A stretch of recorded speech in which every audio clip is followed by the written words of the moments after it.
Gostaria de compartilhar novamente mais uma palavra e cumprimentar novamente a todos com a paz do nosso Senhor Jesus Cristo. Irmãos, é sempre um grande privilégio, mas isso está cravado em mim e eu não costumo falar de privilégio e não falar de responsabilidade.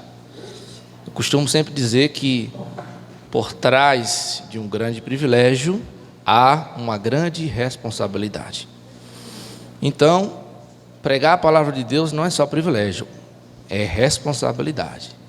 Eu estou diante de uma palavra sagrada e devo ter muito cuidado, muito zelo com o que eu vou falar aqui à noite, com o que eu meditei durante a semana, com o que eu medito durante a minha vida, para que eu possa dar um alimento saudável a vocês. Eu não sou pastor da igreja, mas como pregador eu tenho essa responsabilidade intransferível. Eu quero convidar a todos a abrir no Evangelho de Jesus, segundo escreveu João, capítulo número 10. E gostaria, por gentileza, que todos permanecessem suas Bíblias abertas até o final da pregação. Ficaria muito feliz se vocês acompanhassem a minha pregação e olhassem se realmente eu estou pregando o que está escrito. Se nós estamos falando da Bíblia, devemos permanecer ela aberta. É o nosso objeto de estudo hoje. João, capítulo de número 10. Muito conhecido por todos.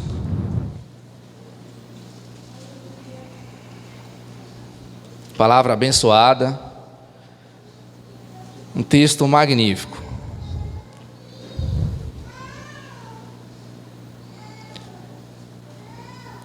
Quem achou o texto, diga amém. Amém. Glória a Deus.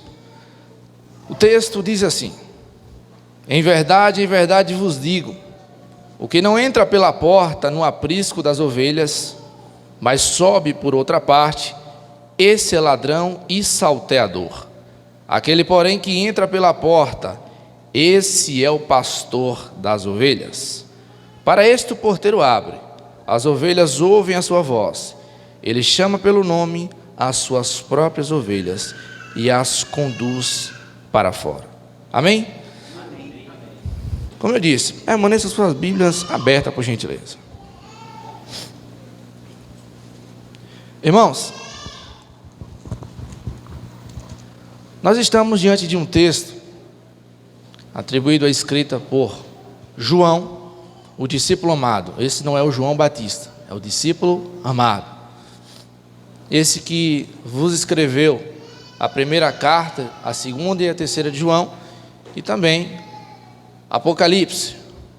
O Evangelho de João, o Apocalipse foi o último trabalho a ser escrito por João. Inclusive, João se propõe a escrever o Evangelho de João com uma proposta de defender a fé, com uma proposta extremamente apologética, porque existia um movimento chamado gnosticismo, que dizia que Jesus Cristo não veio em carne. Movimento tal que João trata de chamá-los de anticristo. Nós encontramos nas Escrituras Sagradas o Evangelho de Mateus, o Evangelho de Marcos, o Evangelho de Lucas e o Evangelho de João. Evangelho, palavra grega evangélio, que tem o significado de boas novas. Essa palavra foi utilizada muito pelos imperadores romanos para justamente falar das boas novas, das suas vitórias em guerras, em batalhas. E assim, os evangelistas se apoderaram dessa palavra, não para falar das boas novas dos imperadores, mas para falar das boas novas de Jesus, o nosso Salvador. Então, Mateus tem uma perspectiva diferente na sua escrita, porque ele tem um povo para falar uma mensagem. ele tem um povo para transmitir uma mensagem de Jesus. Ele tem um povo exclusivo para apresentar, para proclamar, para anunciar as boas novas do rei. E esse povo era o judeu. Então Mateus, quando ele escreve, ele apresenta Jesus Cristo como o rei dos judeus, como o Messias prometido. Mas infelizmente, a Bíblia nos mostra que ele veio para o que era seu, mas os seus o rejeitaram. Só que existiu os remanescentes naquela época. Remanescentes que foi o suficiente, estrategicamente, por Jesus Cristo, para nos trazer e propagar o evangelho que nós recebemos hoje. Jesus Cristo escolheu estrategicamente cada pessoa para que nós venhamos desfrutar, nos deleitar na palavra dele. Jesus Cristo não escolheu cada um daquele ali, lançando a sorte para ver se daria certo. Ele escolheu com convicção, porque ele sabia do que estava fazendo. Só que Marcos, esse que foi o primeiro a apresentar as boas novas de Cristo, ele que escreve o primeiro evangelho, e todos os outros usa como síntese o evangelho dele, apresenta outras perspectivas diferentes. Marcos, ele apresenta Jesus como servo sofredor. E a Bíblia diz que o Filho do Homem não veio para ser servido, mas veio para servir. Se o Filho do Homem, sendo ele Jesus Cristo, deliberadamente deixou o seu trono e veio, não por um autoritarismo de um pai déspota, mas por voluntariedade de um amor por cada um de nós. O Pai não impôs que ele viesse obrigado. Pelo contrário, Jesus Cristo voluntariamente desceu, tomou a forma de servo, se humilhou para nos dar salvação. Quando chegamos no Evangelho de Lucas, nós encontramos a perspectiva lucana apresentando Jesus Cristo na sua perspectiva de humanidade, mas também nos apresenta como o profeta no singular, colocando ele em supremacia, em primeiro lugar, acima de tudo e de todos. Acho interessante que esses três evangélicos sinóticos, que significa semelhantes, tem muita concordância, tem muita harmonia. Mas só que quando nós chegamos no Evangelho de João, nós encontramos também harmonia, porque a Bíblia, ela é harmônica, ela se concorda em tudo. Não acredite na falácia de pessoas que dizem que a Bíblia tem contradição. Uma pessoa, quando diz que a Bíblia não tem que tem contradição, é porque essa pessoa não tem capacidade de entender o texto. Aí a pessoa que não tem capacidade de entender o texto vai colocar a culpa no autor, quem escreveu. Mas só entende as palavras escritas, as escrituras sagradas, quem tem o Espírito da verdade. Somente aquele que tem o Espírito pode conhecer das coisas espirituais, porque das coisas espirituais só são possíveis ser entendidas e compreendidas e discernidas através do Espírito da verdade. Lembra lá do que Jesus fala? Haverá um tempo onde adorarás em espírito e em verdade. Jesus Cristo ensinando que não importa onde quer que seja, você pode adorar, porque só pode adorar em espírito e em verdade quem tem o Espírito da verdade. João nos apresenta a perspectiva diferentíssima das outras.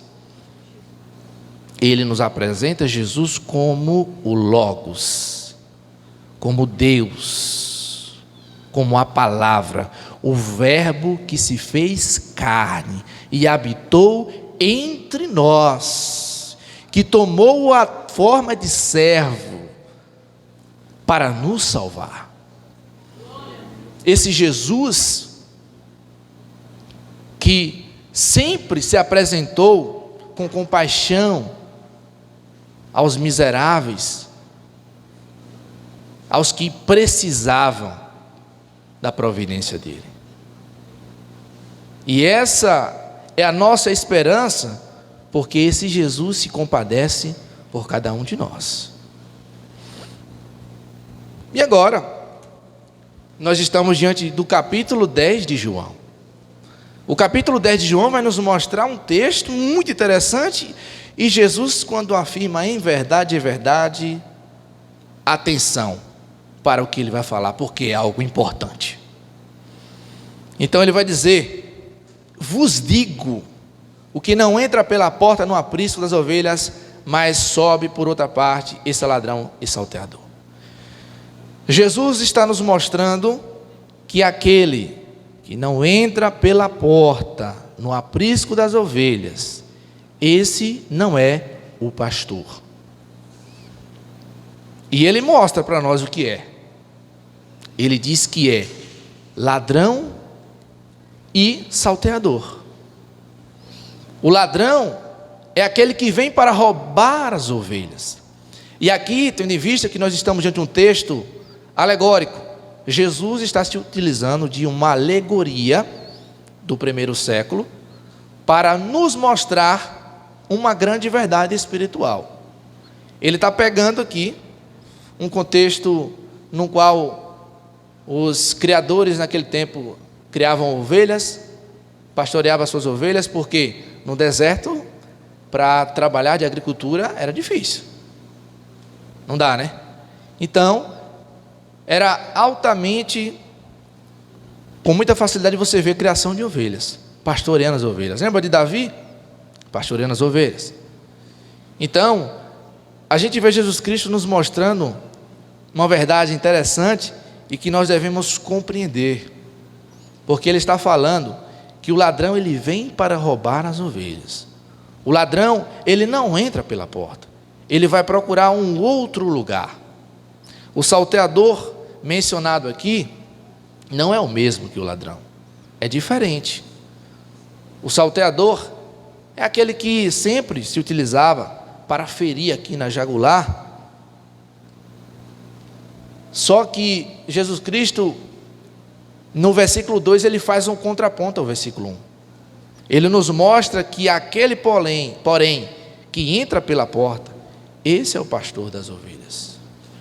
Jesus Cristo está nos mostrando a verdade e a mentira, o certo e o errado. Ele está nos dando exemplo, mas está sobretudo nos ensinando o que é correto. Veja só o versículo 3. Para este o porteiro abre. As ovelhas ouvem a sua voz. Ele chama pelo nome as suas próprias ovelhas e as conduz para fora. Esse versículo 3 é muito interessante, porque naquele tempo existia dois tipos de apriscos, ou curral, como achar melhor. Um aprisco para o inverno e um aprisco para o verão. No tempo do verão, os próprios pastores ficavam ali encarregados de cuidar das ovelhas. Mas geralmente no tempo do inverno, eles contratavam aquilo que foi mencionado por Jesus, um porteiro. Um porteiro. Esse porteiro, ele era a porta ali naquele momento. Não existia uma porta na entrada. Ele se tornaria a porta. E eles eram contratados para cuidar daquelas ovelhas. Só que eles trabalhavam por dinheiro. Não ia lá por amor, por voluntariedade. O porteiro era contratado para fazer um trabalho e recebia um dinheiro em seguida. Só que ele vai nos mostrar que o porteiro abre para o pastor entrar, porque o pastor entra não para fazer o mal, para cuidar das ovelhas. Interessante que o texto diz que ele chama cada ovelha pelo seu nome. Chama e conduz para fora. Ó irmãos, que alegria é, que privilégio é ser ovelha do bom pastor Jesus Cristo. Que alegria é saber que um dia Ele te chamou e você ouviu a voz dele e atendeu. Jesus vai nos mostrar que aqueles que Ele chama e não ouve e não atende a sua voz, não são suas ovelhas. A marca distinta, evidencial de que você é uma ovelha de Cristo é quando Ele te chama por intermédio da palavra, por intermédio de um pregador, e você ouve, e você atende o chamado dele e anda com ele. Se Jesus Cristo te chamar, você não ouvir, você não atender a voz dele, você não é ovelha dele. É duro, mas é verdade. E a verdade tem que ser dita, a verdade tem que ser pregada, porque é a verdade que salva. João 8,32, conhecereis a verdade vos libertará. A verdade em si não liberta, mas o conhecimento dela traz liberdade. A verdade está aqui, mas se você não conhecer, ela não vai te libertar. E o versículo 4 vai dizer: depois de fazer sair todas as que lhe pertencem, vai adiante delas. É o quê? Vai adiante delas, e elas o seguem, porque lhe reconhece a voz. Eu acho muito lindo isso aqui, porque aqui nós estamos vendo uma coisa chamada exemplo. Jesus Cristo não vem com esse negócio de imposição, não vai querer te obrigar, não. Ele não vai te obrigar a ser ovelha dele, não. Não, o Espírito Santo não vai te obrigar a ser ovelha de Cristo. O interessante aqui é que o texto está dizendo que Jesus vai adiante delas e elas vão atrás, seguindo. Não tem um cachorro, não tem um cavalo, não tem ninguém tangendo as ovelhas. É Jesus andando e as ovelhas seguindo ele. A imposição não gera voluntariedade. A teologia do exemplo, ela é apresentada muito aqui no Novo Testamento, principalmente nas cartas paulinas. Não tem esse negócio de obrigar, você vai ter que aceitar. Não. Se não for por amor, não vai. Não vai. O versículo 5 vai dizer: mas de modo nenhum seguirão o estranho, antes fugirão dele, porque não conhecem a voz dos estranhos.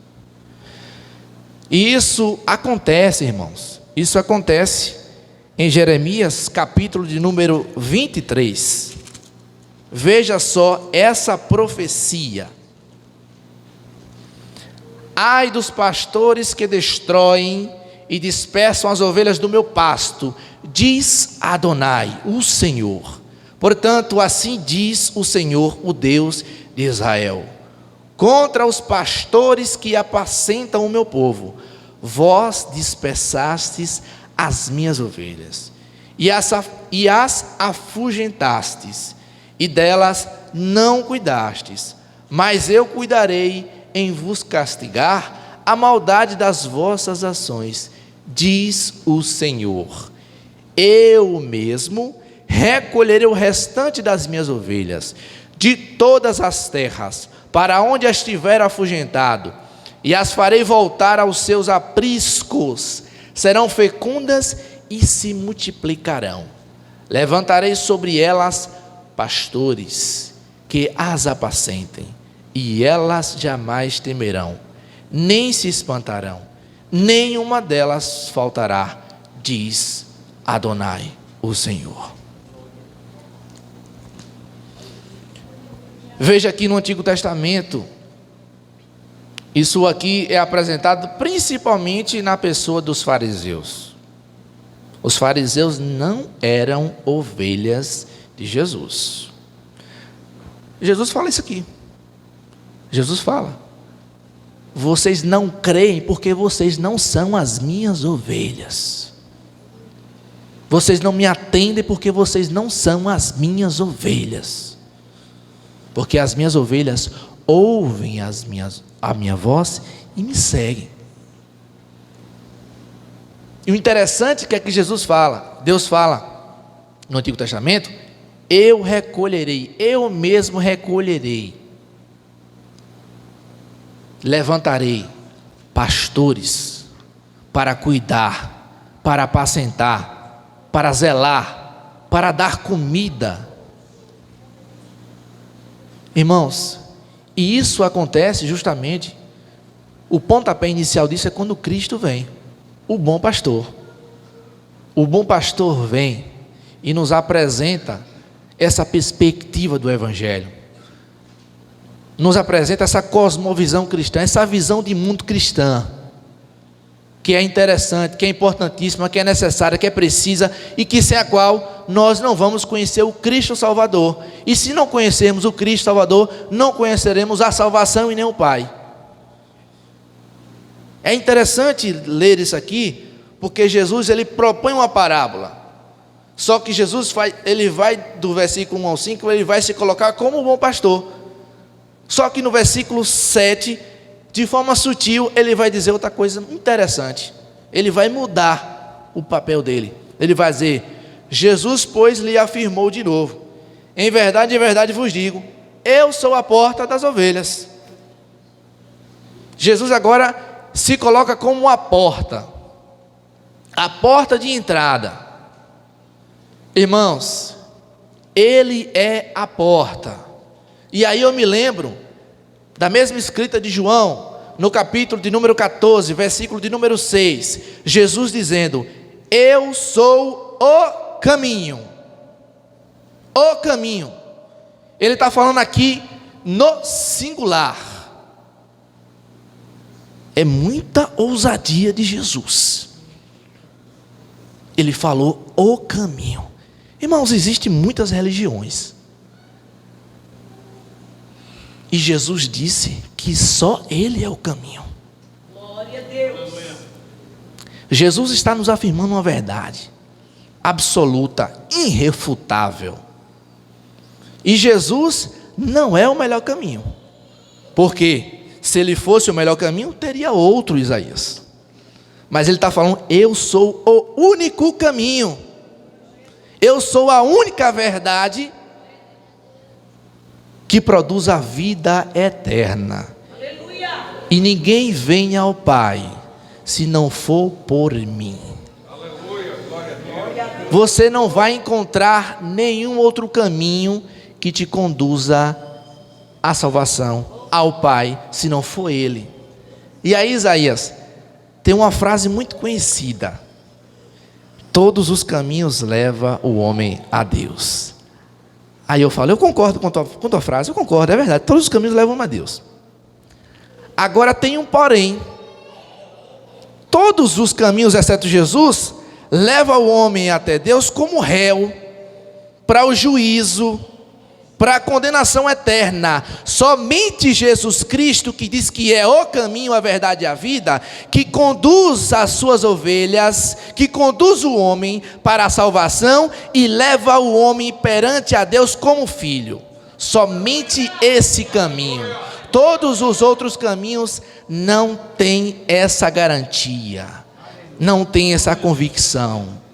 Interessante que tu vai olhar todas as outras religiões que o mundo nos apresenta, ela nos dá uma proposta de resolver daqui para frente, mas somente Jesus, através do Evangelho, apaga o nosso passado e nos dá uma vida nova, nos muda, nos dá a mente dele, nos conduz à vida eterna, porque somente Jesus Cristo pode nos apresentar isso, porque somente Jesus Cristo pode apresentar algo santo ao seu Pai. O versículo 8 vai dizer o seguinte: todos quantos vieram antes de mim são ladrões e salteadores, mas as ovelhas não lhe deram ouvido. Vê o que eu apresentei, Jeremias 23, as ovelhas não ouviram a voz daqueles pastores, se dispersaram, porque não reconheceram como pastor. O mesmo contexto é apresentado em Ezequiel 34, a mesma coisa, vocês podem ler ela, que está lá, eu acho que é do versículo 11 em diante. E então ele fala, os que vieram antes de mim são ladrões, salteadores. Ladrões, salteadores. E o versículo 9 vai dizer, eu sou a porta, se alguém entrar por mim, será salvo. Entrará e sairá e achará pastagem. Eu acho interessante isso, que Jesus Cristo, ele é apresentado no Salmo de número 22, Salmo de número 22, que está bem definido com o versículo número 11, eu sou o bom pastor dá a vida pelas ovelhas. E Salmo 22, em sua plena harmonia, apresenta a vinda do Messias e o sacrifício do Messias. O Salmo 23 está muito bem definido em plena harmonia com Hebreus 13 e 20, que apresenta ele como o grande pastor das ovelhas. Mas aí tem um porém. No Salmo de número 24, apresenta ele de uma perspectiva muito mais gloriosa. Só pode gozar da felicidade e das maravilhas, das delícias eternas do Rei, que é apresentado como supremo pastor no Salmo de número 24, aquele que reconheceu o Messias, o Cordeiro que foi morto, e aquele que reconhece Jesus Cristo como seu Senhor. E aqui eu entro em uma nota de rodapé, porque se você confessa com a sua boca que Ele é o seu Senhor, é porque no seu coração você já confessou que Ele é seu Salvador. Não é com a boca que confessamos Salvador, é com o coração. E aí do coração nós falamos, o Senhor é meu Senhor. O Senhor é a minha garantia. Mas então, se você reconhece que Ele é o seu Senhor, Ele é o seu dono. Você não é dono de si mesmo. Porque Ele te criou e porque Ele te redimiu quando Ele morreu na cruz do Calvário. E aí, tem pessoas que dizem, meu corpo, minhas regras, eu que mando no meu corpo, eu faço o que o bem quiser. Só que eu queria te dizer uma coisa, caro ouvinte, se você compartilha desse pensamento, diga para um câncer não entrar no seu corpo. Diga para uma dor de cabeça não te contrariar. Não é seu corpo? Diga para uma doença não entrar no seu corpo. Domine ele. Se você tem um dono, você é servo desse dono. Tanto que a palavra que Paulo usa é escravo. Eu sou escravo. E Pedro fala que escravo é aquele que é dominado por algo.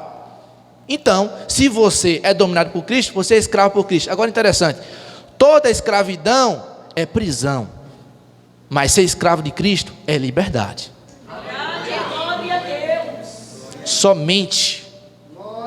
Porque olha o que foi lido aqui por mim. Eu sou a porta. Se alguém entrar, por mim será salvo. Então Jesus está prometendo para nós salvação. Só que Ele está falando também para nós. Ele está nos garantindo aqui algo muito interessante, que é guardar as suas ovelhas. Então, irmãos, Ele nos dá salvação, Ele garante as ovelhas, Ele guarda as suas ovelhas, Ele protege, Ele livra do mal. Sabe quantas ovelhas Jesus vai perder para o Satanás? Nenhuma. Nenhuma ovelha. Todos aqueles que são ovelhas não vão ser perdidos, não. Vão caminhar até o fim. Lembra o que é escrito e falado por ele lá em Mateus 24? Se não me engano é versículo 14. Aquele, porém, que perseverar até o fim será salvo. Essa é a marca evidencial que você foi salvo. Perseverou até o fim. Guardou a fé. E essa deve ser o nosso pensamento. Esse deve ser o nosso pensamento. Nós não podemos mudar. E agora eu vou entrar num texto aqui. Misericórdia. O versículo 10. O ladrão vem somente para roubar, matar e destruir. Eu vim para que tenha vida e tenha em abundância.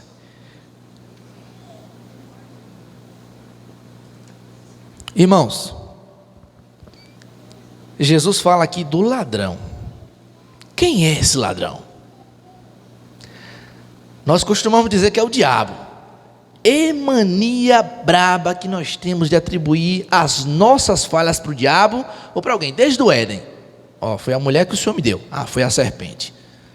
99% das consequências de nossas vidas foi causada por nós mesmos. E a gente quer botar a culpa nos espíritos malignos, no diabo, seja lá em quem. Assuma a sua responsabilidade. Entre no seu quarto, se ajoelhe, peça perdão a Cristo. Jesus não está falando do diabo aqui. A palavra grega aqui não é diabolos, é kleptes. Kleptes é uma referência clara a falsos mestres, irmãos. Então não diga, porque já tem gente que diz assim, o diabo vem somente para matar, roubar e destruir. Não, é o ladrão mesmo, não é diabo aqui não. Olha o contexto aqui, irmãos. Todos quantos vieram antes de mim são ladrões e salteadores. O contexto está dizendo o que é aqui. Já está dizendo o contexto imediato. Entende? Então, irmãos, o ladrão que é apresentado aqui por Jesus são os falsos mestres. E tanto que no versículo 2, o versículo 11 ele vai dizer, eu sou bom pastor dá vida pelas ovelhas. Mas o versículo 12 vai dizer, o mercenário. O mercenário não é ladrão, viu gente? O mercenário não é ladrão também. O mercenário eram os camaradas que eram contratados para cuidar das ovelhas, como já citei anteriormente. Que não é também o pastor. E que não pertence às ovelhas a ele. E ele vai dizer, viu o lobo, abandona as ovelhas e foge. Então o lobo as arrebata e dispersa. O mercenário foge porque é mercenário. E não tem cuidado com as ovelhas. Eu sou o bom pastor, conheço as minhas ovelhas e elas me conhecem a mim. Jesus está dizendo aqui que o mercenário não é o pastor, e que quando vier, quando ele mencionou aqui, um lobo, ele vai fugir, vai abandonar as ovelhas lá. E agora eu quero dizer uma coisa a vocês. Tem muitos que só têm título de pastor, que estão pastoreando igrejas, que estão no mesmo patamar de ladrão, e tem outra classe que estão no mesmo patamar de mercenário. Porque o mercenário, ele trabalha em favor de poder, de dinheiro. Ele não trabalha por amor, diferente do pastor. O pastor, meus amigos, se viesse um lobo, ele de maneira alguma saía, enfrentava o lobo, matava o lobo para proteger as suas ovelhas. E é isso que Jesus está nos mostrando aqui. E existem muitos falsos pseudos pastores hoje que estão apacentando ovelhas, mas se vier o lobo, ele foge, ele deixa, ele abandona. Mas o pastor, ele fica, ele permanece, ele cuida, porque ele foi chamado. E se ele foi chamado por Deus, ele não foge mediante a qualquer dificuldade, Porque quem o garante foi aquele quem o chamou. É Jesus Cristo. Ele garante. Ele dá força. Ele dá graça. Graça sobre graça.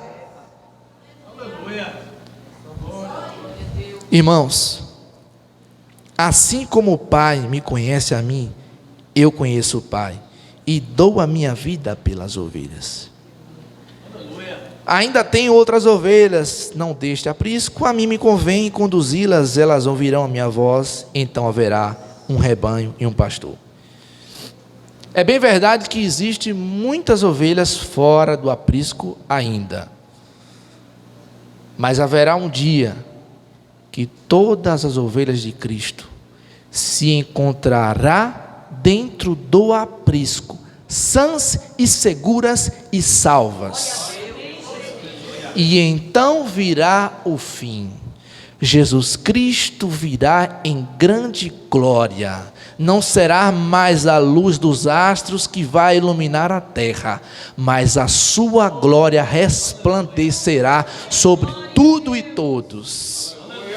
Irmãos, essa é a nossa garantia, essa é a nossa esperança, e o nosso coração deve se estribar nisso. Não é a minha inteligência, não é a minha capacidade, não é a minha força, é Jesus Cristo, é o Salvador. Se você colocar a sua perspectiva de vida, a sua garantia, ou se estribar no homem, na força do braço, você é maldito. Jeremias fala sobre isso. Maldito o homem que confia no outro homem e que faz a força, faz seu braço força. Não é eu que não possa confiar em Isaías, em Silas, no Fábio. Não é isso. Mas é que coloca uma confiança acima de Deus. Esse é maldito. Esse vai cair logo. A nossa confiança deve ser em Jesus. Quem confia em Deus nunca será decepcionado. Então, coloque toda a sua confiança no bom pastor que é Jesus.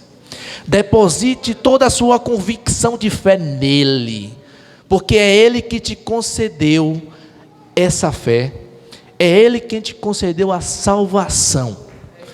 Entenda só uma coisa: não é a sua força, não é a sua inteligência que te conduz à salvação. É a graça do nosso Senhor Jesus Cristo. Jesus Cristo, de forma voluntária, ele desce à terra, se faz carne, a palavra se fez carne, habitou entre nós, caminhou pela Galileia, pela periferia daquela época, pregando a palavra aos doentes, curando, salvando, expulsando demônios, anunciando o seu reino e nos garantindo, irmãos, a garantia que nós permaneceremos salvos para sempre é Jesus. É o sacrifício dele na cruz do Calvário. A pessoa que mais ficou furiosa e brava com o sacrifício de Cristo foi o diabo. Geralmente quem sente raiva quer matar alguém. Só que ele ficou furioso porque Jesus na cruz do Calvário cumpriu a sua missão. Lembra lá o que está escrito em Mateus capítulo 3, quando ele é batizado por João Batista? Desce do céu o Espírito Santo como forma de pomba e habita em Cristo, e do alto céu brada uma grande voz e diz: esse é o meu filho amado, em quem me comprazo, em quem eu sinto prazer, em quem eu me deleito. Irmãos, Quando o Espírito Santo desce em Jesus, habita em Jesus, é a marca inequívoca que ele era o Messias. É a marca que de fato mostra: esse aí é o meu filho, esse é Jesus, esse é aquele que eu prometi pelos profetas, pela lei e os profetas, e que veio para cumprir uma missão que eu confiei. E Jesus Cristo cumpriu essa missão. Para finalizar, irmãos, deposite toda a sua fé nele, em Jesus Cristo, porque ele é o caminho, porque ele é a verdade, porque ele é a vida, e ninguém vem ao Pai se não for por ele. Que Deus abençoe a todos e que tenha uma semana de paz em nome de Jesus. Assim eu agradeço a minha rica oportunidade.